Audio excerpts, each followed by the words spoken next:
This weekend's action kicks off at the Etihad Stadium, where two title contenders come face to face. City have scored 15 goals without reply in their last 3 home league matches, but will face a tough task against the league leaders. Manuel Pellegrini's side are 6 points behind Arsenal, so we'll see this as a good opportunity to make up ground on the visitors. Sergio Aguero sat out Tuesday's 3-2 win over Bayern Munich, but is expected to return to the starting 11 for this one.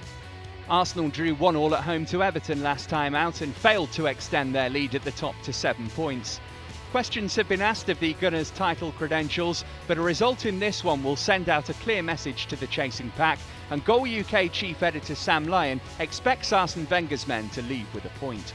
Manchester City versus Arsenal, a monster match between two title contenders, though that's not something I would necessarily have said before they signed Mesut Ozil in the summer. Even before that, though, it has to be said that Arsenal have been the form team of 2013.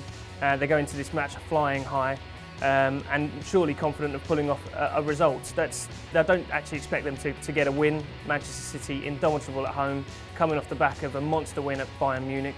And that even without the likes of Yaya Toure, Sergio Aguero and Vincent Kompany. I expect this to be a draw. I'm going to go 1-1.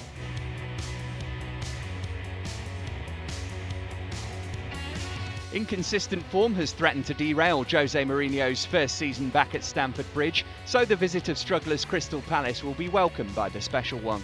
A 4-3 win at Sunderland was followed by a 3-2 reverse at Stoke, so Chelsea will have to tighten things up at the back if they want to sustain the title charge. The impact of new boss Tony Pulis has seen Palace win 3 of their last 4 games and climb from the foot of the table. The Welshman's arrival has reinvigorated Marouane Chamakh, who will be looking to score for the 3rd game in a row across the capital. For Crystal Palace, I think it probably took them longer to appoint a successor to Ian Holloway than many expected, but in my opinion, in Tony Pulis, they've got exactly the right man for the job, a man who's been there, seen it and done it, got the T-shirt in terms of Premier League dogfights with, shall we say, less celebrated teams. Coming into this match, of course, off the back of 2 magnificent wins against relegation rivals West Ham and Cardiff. Again, though, obviously they're coming up against a juggernaut Chelsea side at home. Jose Mourinho's second coming hasn't quite gone as he would have hoped, but I expect them to soundly beat Crystal Palace this weekend. I'm going to go for a 3-1 home win.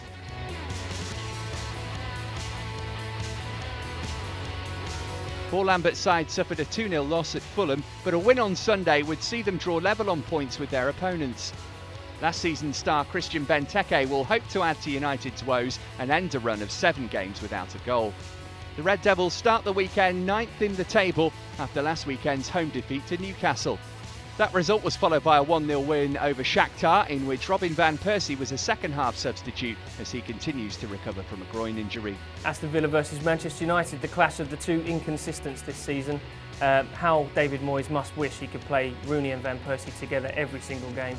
In the 8 times that they've started together, they've won 6 and drawn 2, and with indications looking good that those 2 will start again up front for Manchester United at the weekend, I expect them to run away with this game. These aren't the sort of games that Aston Villa will hang their season on. I don't think they'll be too disappointed with a defeat. I'm going for a Manchester United 3-1 win.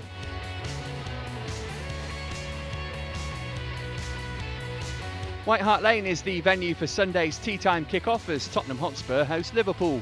A win for Spurs would see them draw level on points with the visitors as AVB's men look to build on 2 successive 1-0 wins over Fulham and Sunderland.